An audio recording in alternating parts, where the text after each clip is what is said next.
Foi. Pronto. Conforme já foi, né, mencionado o nosso tema da noite, ele teve como elaboração os estudos e ensinamentos contidos nas obras O Céu e o Inferno e o Livro dos Espíritos, de Allan Kardec, e Ação e Reação, o nono livro da série A Vida no Mundo Espiritual, do espírito André Luiz, psicografia de Chico Xavier. A proposta do tema, as escolhas e suas consequências, ela se deve em comemoração ao livro O Céu e o Inferno, de Allan Kardec, que foi publicado em 1º de agosto de 1865. Então, agora, em 2025, essa obra está fazendo 160 anos. E uma obra que nos convida a profundas reflexões acerca da justiça divina, sendo ela um mecanismo educativo e não punitivo, e as consequências morais das nossas ações, um dos pilares da lei de causa e efeito. A nossa vida, ela é uma constante sequência de escolhas. A todo momento, nós somos convidados a decidir, desde as pequenas coisas corriqueiras do dia a dia, a roupa que vestir, o que se alimentar, a dona de casa, ao almoço que vai fazer, até as questões mais complexas, decidir ações, atitudes, pensamentos, sentimentos, e toda escolha que nós fazemos, ela impacta nosso presente e ela molda o nosso futuro. Assim sendo, o que nós vivemos hoje é resultado das escolhas do ontem. E o que vivenciaremos amanhã são consequências das escolhas que estamos realizando agora, que estamos fazendo nesse exato momento. Cada um de vocês que estão aqui sentados nessa cadeira, nesta noite de segunda, participando desse banquete espiritual no Núcleo Espírita Maria, Mãe de Jesus, fez uma escolha, a de estarem aqui. Muitos talvez tiveram um ímpeto de vir, mas no final a escolha foi outra. Então, assim, toda escolha influencia a nossa vida. E a depender da natureza de nossas escolhas, nós teremos como consequências resultados positivos, geradores de paz, de amor, de harmonia, ou resultados negativos, geradores de dor e sofrimento. As nossas escolhas, elas estão atreladas ao princípio do livre-arbítrio. Allan Kardec, ele trata muito bem sobre o livre-arbítrio no Livro dos Espíritos, das questões 843 a 850. Na questão 843, especificamente, Allan Kardec questiona os espíritos superiores. O homem tem o livre-arbítrio dos seus atos? E os espíritos superiores respondem: pois se tem a liberdade de pensar, tem a de agir. Sem livre-arbítrio, o homem seria uma máquina. Deus nos criou simples e ignorantes, porém dotados da faculdade de escolher. No começo, quando o homem ele está muito mais próximo do seu estado primitivo, onde ele está muito mais elevado às suas questões materiais, essa liberdade de escolha ela é restrita. Ela é circunscrita a alimentar as suas necessidades. Conforme o espírito evolui, a liberdade de escolha se amplia. É assim que o instintivo ele age por impulso. O consciente ele já escolhe com discernimento. Mas o sábio ele escolhe com amor. E para a doutrina espírita, o livre-arbítrio é isso, é a capacidade que o espírito tem de dirigir os seus atos, de escolher entre o bem e o mal, regidos pela lei de causa e efeito. O livre-arbítrio ele é uma bênção, porém exige consciência. O livre-arbítrio, ele nos eleva à condição de co-criadores de nossa vida. Nós somos os escritores, os autores da história de nossa vida. E cada escolha, ela é uma escrita da página deste livro, do livro da nossa existência.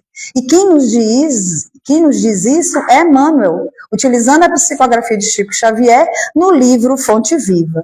Então podemos nos perguntar, podemos nos questionar, e serve até de reflexão hoje, antes de dormir, quando nós nos preparamos para adormecer, e nos auscultar.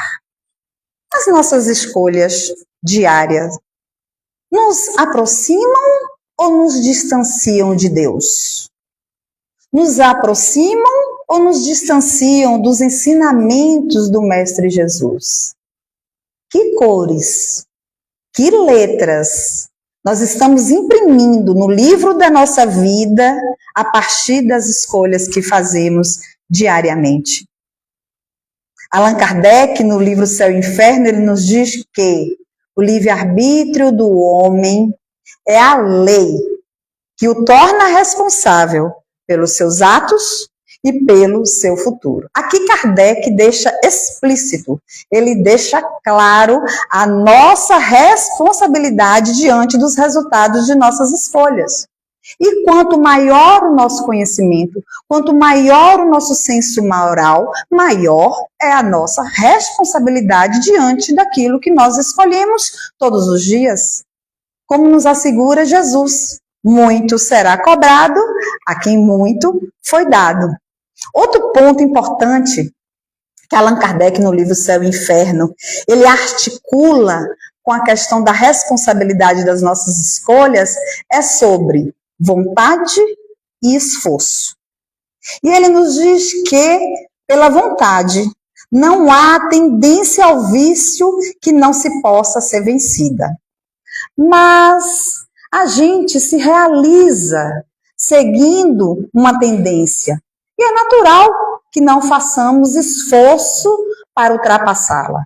Porém, é preciso debitar-se a si mesmos as consequências dessa falta de esforço. O homem, para ele vencer a si mesmo, para ele vencer as suas más tendências, suas más inclinações, os seus defeitos, a vontade, o querer, é a mola mestra dessa mudança. E isso é algo intransferível, é um processo que ocorre no íntimo de cada um. Ninguém muda pelo outro, ninguém escolhe pelo outro. Ele é um processo individual. Nós podemos nos deparar com uma situação de compartilhar nossa existência com um ente querido que amamos muito, ou um amigo, alguém muito querido nosso. E nós percebemos que esse indivíduo, ele começa a traçar sua trajetória com escolhas equivocadas, com escolhas infelizes, que fatalmente o levará a consequências de dor e sofrimento. Por mais que nós queiramos, nós não conseguimos fazer com que esse indivíduo mude de rota, porque foge do nosso controle, foge da nossa governabilidade. E o que é que nós devemos fazer? Nós devemos fazer o arrastamento desse indivíduo para o caminho reto pelo exemplo. Porque o exemplo, ele arrasta multidões. Então, pelo exemplo, a gente começa a fazer mudanças no nosso dia a dia, mostrando a trajetória correta. Mas quem decide o caminho que vai seguir é o indivíduo. E quando o indivíduo, Kardec fala que ele se compraz com suas más tendências, Kardec utiliza um termo chamado quando o indivíduo se embriaga de suas más inclinações, é porque nós somos seres imperfeitos. Então, está muito presente toda a gama de imperfeição. Então, é muito mais fácil se perdurar nesse estado de más inclinações e não fazer esforço nenhum. Porque mudar dói. É aquela metamorfose da borboleta. Não é um processo da noite para o dia. Então, muitas vezes o indivíduo se compraz a esse estado, né, de ser, e o que ele tem que colocar na sua conta é a sua total responsabilidade. Quando Kardec fala que o livre-arbítrio do homem é a lei que o torna responsável por tudo. Assim, nós somos livres para ceder ou resistir aos arrastamentos que todos nós somos submetidos. A todos os momentos nós somos assediados. Porém, quando o homem sucumbe, é sempre pela sua própria vontade. Kardec questiona os espíritos superiores. Os espíritos influenciam a nossa vida? E os espíritos superiores respondem, de ordinário, são eles que vos dirigem. Porém, nós não podemos terceirizar a responsabilidade das nossas escolhas. Porque muitas vezes, quando algo acontece, nós colocamos a culpa de quem? No outro, seja encarnado ou desencarnado. Então, eu fui para tal lugar, eu fiz tal coisa porque uma pessoa me intuiu, me incentivou. Menino, tu não sabe não? Eu passo por um processo obsessivo, foram meus obsessores. Fora quando a gente utiliza aquela velha jargão. Eu não consegui resistir, a carne foi fraca. E Kardec, no livro O Céu e o Inferno, ele fala sobre a carne fraca. A carne não é fraca. Quem é fraco é o espírito, que não possui força moral para dizer os nãos que são necessários. Então, toda vez que ele cai diante de uma escolha equivocada, é devido à sua própria vontade. Então, assim, o homem, e no uso de seu livre-arbítrio, ele tem a liberdade de escolher e a responsabilidade de cada escolha. Ele é o construtor do seu destino. E, de acordo com a natureza, com suas disposições íntimas, ele pode modificar a sua situação para melhor ou complicá-la. E o Evangelho segundo o Espiritismo fala claramente sobre isso com o título Tormentos Voluntários. O homem negligencia essa valiosa oportunidade da reencarnação, nessa escola de educação de alma. Ele negligencia o seu corpo físico, com os vícios das mais várias ordens, com a gula, com a privação de sono, com as drogas lícitas e ilícitas, com a sexolatria. Ele negligencia o seu corpo psíquico, emocional e mental, quando ele alimenta pensamentos e sentimentos negativos, o ódio, o rancor, sentimento de vingança, orgulho, egoísmo. Então, o homem, por si só, ele causa esse emaranhados de situações desafiadoras que denomina como tormentos voluntários no Evangelho segundo o Espiritismo. Para que nós possamos compreender as consequências de nossas escolhas, se faz necessário pontuarmos inicialmente sobre as concepções de penas eternas e da lei de causa e efeito. Desde os tempos mais remotos, o homem ele sempre teve a concepção de que a sua vida futura seria feliz ou infeliz, a depender do bem ou do mal que ele houvera praticado. E essa concepção, ela está muito relacionada ao avanço do seu senso moral. A doutrina das penas eternas e do inferno material, ela teve a sua razão de ser. Quando esse temor, ele servia como um freio moral para os homens. Podemos fazer um recorte aqui do povo que Moisés conduziu por 40 anos no deserto. Esse povo eram espíritos que estavam muito mais próximos do estado primitivo. Então, eles não conseguiam compreender a justiça divina. Eles não compreendiam as penas graduais. Eles faziam a imagem de Deus conforme a sua semelhança, que era um Deus punitivo, que castigava, que condenava, onde a lei mosaica que a gente mais conhece na época era olho por olho, dente por dente. Aí chega Jesus com seu evangelho do amor e nos diz que devemos amar e perdoar os nossos inimigos. Ele chega e nos apresenta um Deus Pai, um Deus de infinita misericórdia, de infinita bondade, de infinito amor. E com essa progressão, elevação moral da humanidade, a concepção de penas eternas, imutáveis, ela se torna ineficaz com a concepção de um Deus perfeito. Então, se Deus é perfeito, a condenação eterna não existe. E se a condenação eterna existe, pressupõe-se que Deus não é perfeito. Assim, qual é a concepção das penas para a doutrina espírita? Conforme o livro Céu e Inferno, a concepção de penas, ela tem o teor pedagógico. Pedagógico no sentido de quê? De reeducação e evolução da alma. Em contraste com essa ideia de punição eterna e imutável. Para a doutrina espírita, o ódio que nós cultivamos é o inferno que criamos para nós mesmos. E o bem, o amor, a caridade são as chaves que abrem as portas do nosso céu interior. Então, nós criamos o céu e o inferno a partir daquilo que nós fazemos e nós alimentamos.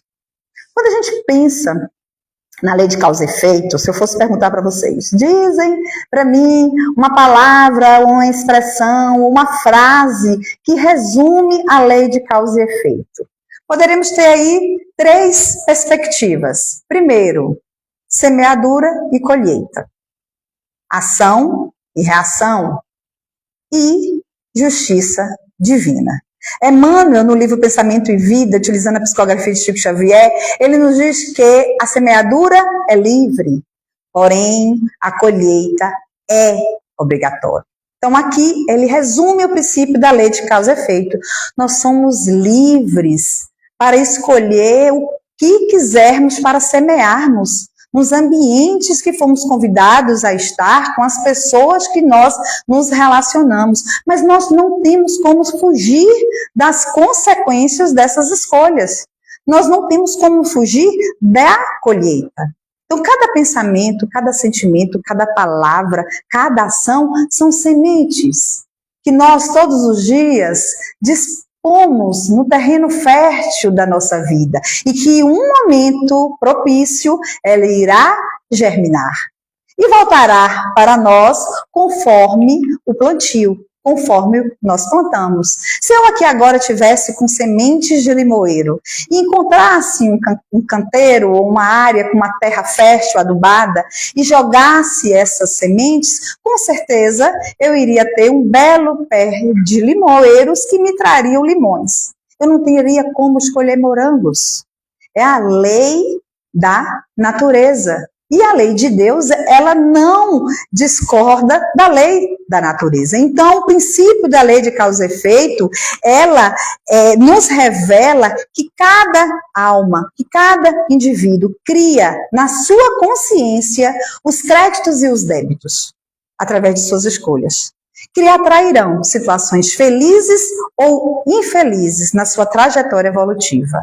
Allan Kardec pergunta aos espíritos superiores: onde está escrita a lei de Deus? Os espíritos superiores respondem: na consciência. Então, na essência, a lei de causa e efeito, ela trata-se de um princípio universal, presente em todas as dimensões da vida. O cientista Isaac Newton formula sua terceira lei e intitula Ação e Reação, que expressa um princípio da lei de causa e efeito, que diz: para toda ação, você tem uma reação na mesma intensidade e no sentido contrário.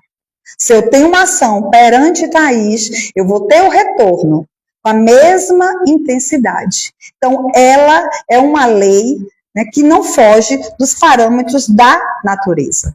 E a lei de causa e efeito, por último, ela é a expressão da justiça divina, que não é entendida como castigo, que é entendida como oportunidade de aprendizado, como oportunidade de reparação, uma oportunidade de crescimento e evolução. Como nos esclarece a benfeitora Joana de Ângeles no livro Ser Consciente, psicografia de Divaldo Pereira Franco, que ela nos diz: as dores que nos visitam não são castigos, são resultados de equívocos, convites silenciosos à reeducação. Então, o sofrimento, ele é esse eco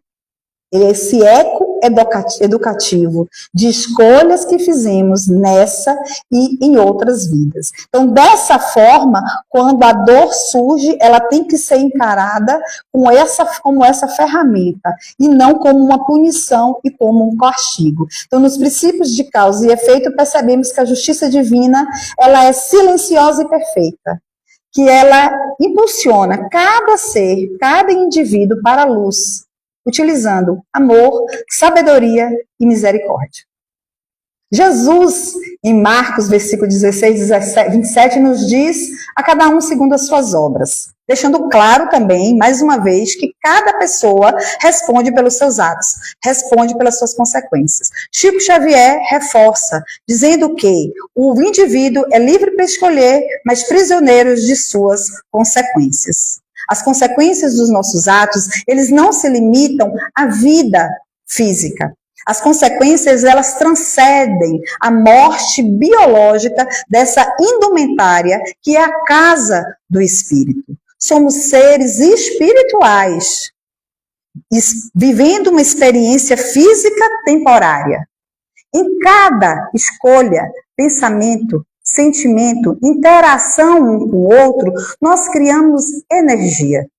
E essa energia, ela acopla no nosso corpo perispiritual e vai conosco como um patrimônio para a desencarnação, depois da desencarnação, e nos acompanha nas vidas sucessivas. É assim que as consequências dos nossos atos não se limitam à vida física. E Allan Kardec, novamente, no livro Céu e Inferno, ele traz, fica a dica de leitura, ele traz na segunda parte de sua obra vários relatos de espíritos dizendo como que chegaram no plano espiritual.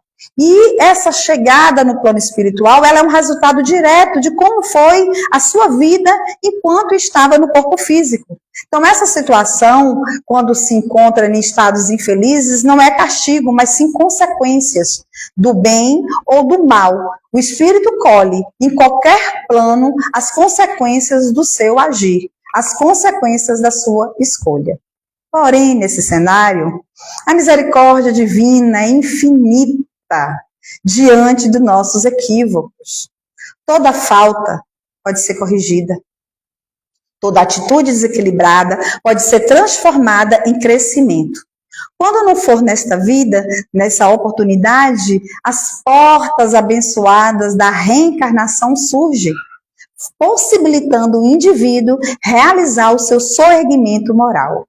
Os erros que cometemos e as consequências que deles decorrem podem ser suavizadas, permitindo com que o indivíduo mude de rota, restaure o equilíbrio que um dia foi comprometido. O Evangelho de Jesus traz dois exemplos magníficos dessa mudança, que é Maria de Magdala e Paulo de Tarso, que converteram-se quando conheceram Jesus, onde os seus erros não foram contabilizados da forma, porque o amor cobre a multidão de pecados. E toda infração cometida à lei de Deus nascem o arrependimento, a expiação e a reparação. O que é arrependimento? É quando o espírito encarnado ou desencarnado, ele desperta a sua consciência diante do erro. Ele reconhece o erro. E ele decide não mais errar. Ele decide não mais repetir. E o arrependimento abre as portas da esperança e o caminho para a reabilitação. Porém, o arrependimento, ele é muito desafiador. Porque para o indivíduo se arrepender, ele precisa se auto-perdoar. Ele precisa entender e compreender que ele é um filho de um pai amoroso criado para evoluir e chegar ao seu estado angelical. E que ele agiu de uma determinada forma por desconhecer a lei de Deus. Quando Jesus foi levado a mulher adúltera para Jesus, que na época apedrejava na lei mosaica, qual foi a atitude de Jesus? Pediu, atire a primeira pedra daquele que tivesse sem pecado. E a mulher depois perguntou, e o Senhor, Jesus, não me condenas? O que é que Jesus diz? Vás e não voltes A pecar. Isso é quando o indivíduo se auto-perdoa, porque ele destrói o sentimento de culpa, que é aquela cordinha que a gente se automutila, se autoculpando para sofrer. Então, o arrependimento verdadeiro, ele não acontece da boca para fora. Ele acontece na real mudança que o indivíduo se propõe a fazer. Após o arrependimento, vem o momento da expiação, que é o processo educativo, que é quando o espírito ele vai vivenciar as consequências dos seus atos.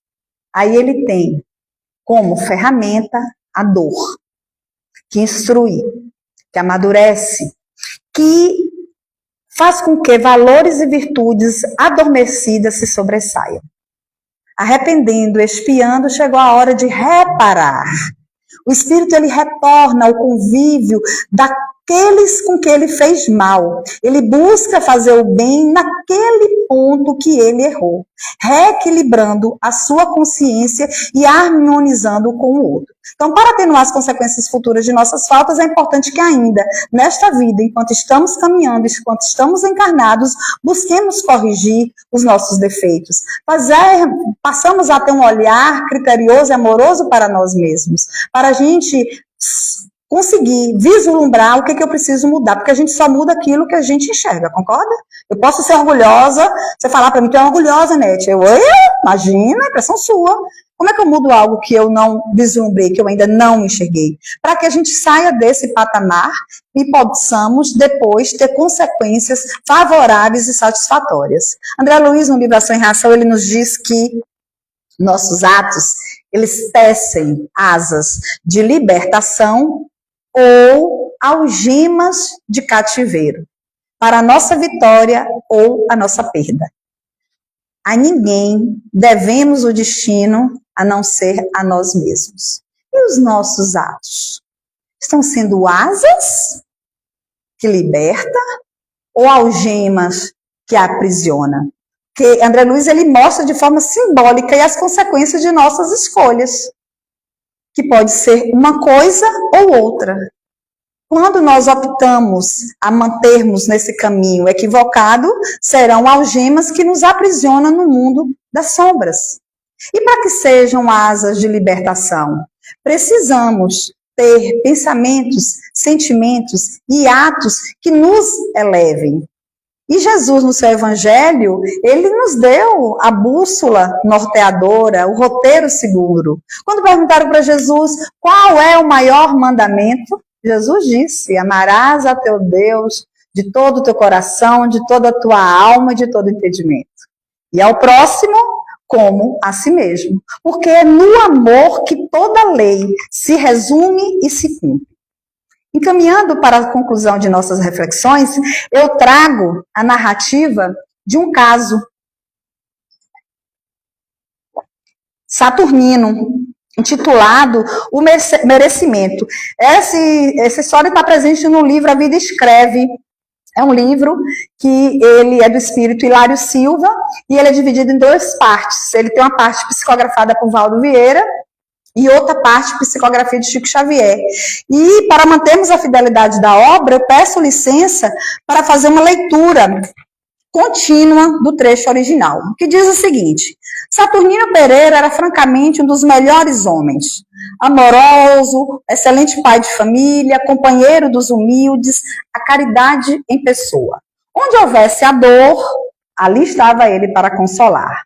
Não era só isso. No trabalho, era amigo fiel do horário e do otimismo. Nas maiores dificuldades, era um sorriso generoso, parecendo um raio de sol, dissipando as sombras. Por isso mesmo, quando foi visto de mão a sangrar, junto a uma máquina de que era condutor, todas as atenções se viraram para ele, entre o pasmo e a amargura. Saturnino ferido?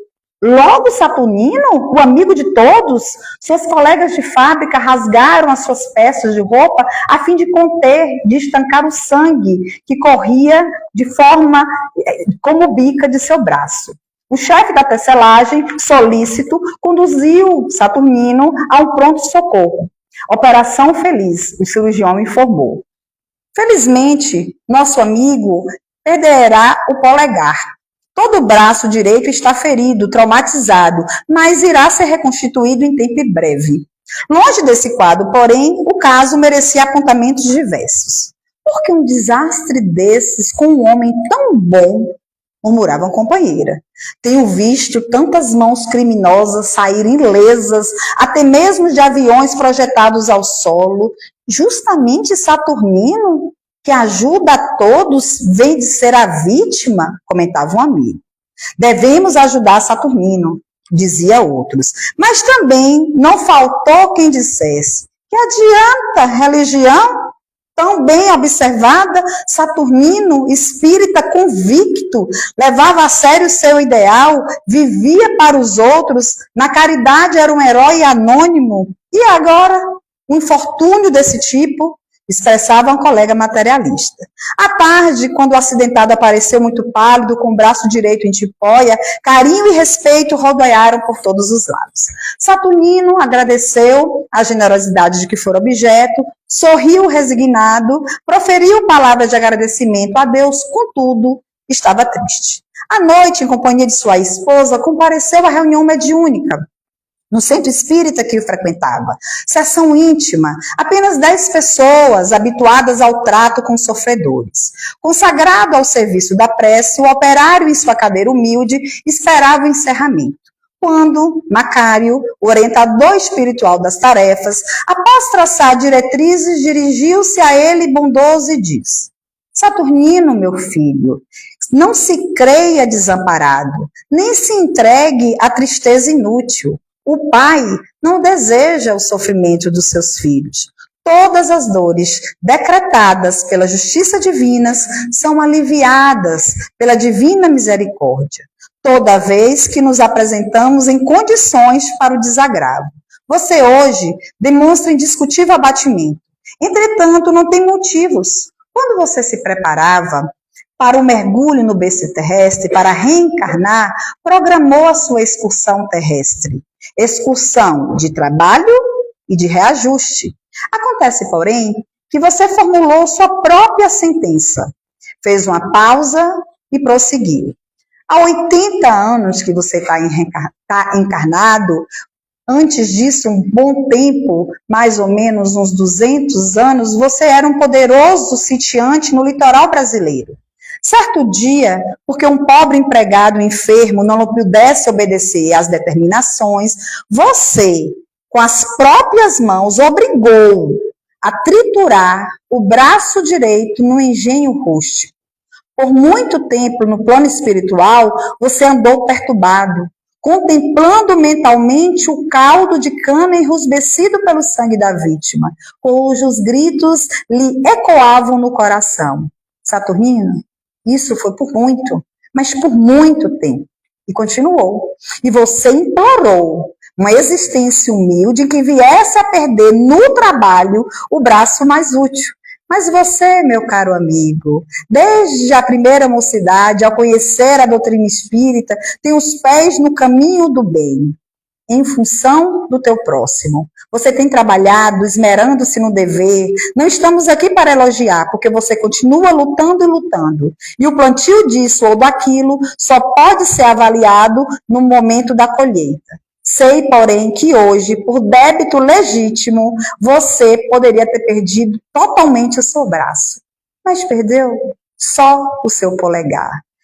Dê graças ao Pai, meu amigo. Você está pagando em amor seu empenho à justiça. De cabeça baixa, Saturnino derramava grossas lágrimas, lágrimas de conforto, de apaziguamento e alegria. Na manhã seguinte, mostrando um novo rosto, amorável com um sorriso nos lábios, ele compareceu pontual a seu local de trabalho. O espírito sofre, que é no mundo corpóreo, no espiritual, as consequências das suas imperfeições e de suas escolhas equivocadas. Saturnino passou muito tempo sofrendo com o ato infeliz que ele foi o autor. Como diz, Hilário, ele escutava os clamores nas fibras do seu coração. Só o quanto que ele sofreu no plano espiritual com essas imagens, a sua expiação foi abrandada, foi atenuada pela prática do bem e do amor ao próximo. Então, a justiça divina, pelos princípios da lei do caso e efeito, não é castigo ou punição. É amor e reeducação. Nada passa despercebido, nem uma mínima ação voltada ao mal, nem ao bem. Nada se perde. Somos os resultados de nossos atos, de nossos pensamentos, regidos pela lei, pelo princípio do livre-arbítrio. E podemos aqui trazer, para finalizar, a célebre frase de Paulo de Tarso. Tudo me é lícito, mas nem tudo me convém. Sintetizando que nós temos total liberdade de ser quem quisermos, de agir da forma que mais aprouver.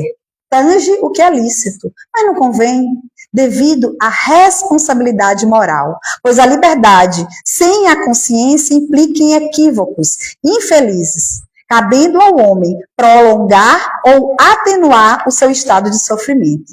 As nossas possibilidades de hoje, elas vinculam as sombras de ontem, mas o trabalho infatigável no bem construirá o amanhã, para nos oportunizar sermos hoje muito melhores do que ontem e amanhã muito melhores do que hoje, seguindo o nosso maior exemplo, que é Jesus. Amélia Rodrigues, no livro Caminho de Jesus, utilizando a psicografia de Divaldo, ela nos diz algo sobre Jesus que eu fiquei encantada para trazer para a noite, para nossas reflexões, que diz: há sempre um lugar no rebanho do amor para as ovelhas que retornam e desejam avançar.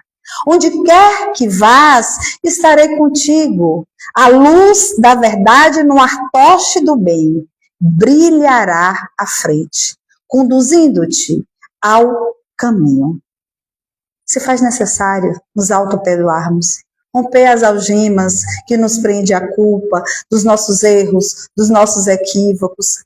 Se faz necessário que nos renovamos para a reforma íntima e essa renovação espiritual, desconstruindo esse homem velho, imperfeito, cheio de más tendências e más inclinações, e se transformando num homem novo, consciente da sua imortalidade e da responsabilidade da sua escolha, movidos pelo imenso amor de Deus, nos esforçando a cada momento para seguir os ensinamentos de Jesus, cultivando o amor, o perdão, a oração, o trabalho no bem e a fé em Deus. Que a paz do Mestre Jesus e de Maria Santíssima, juntamente com os benfeitores espirituais, nos envolva. E muito obrigada pela respeitosa atenção de cada um de vocês.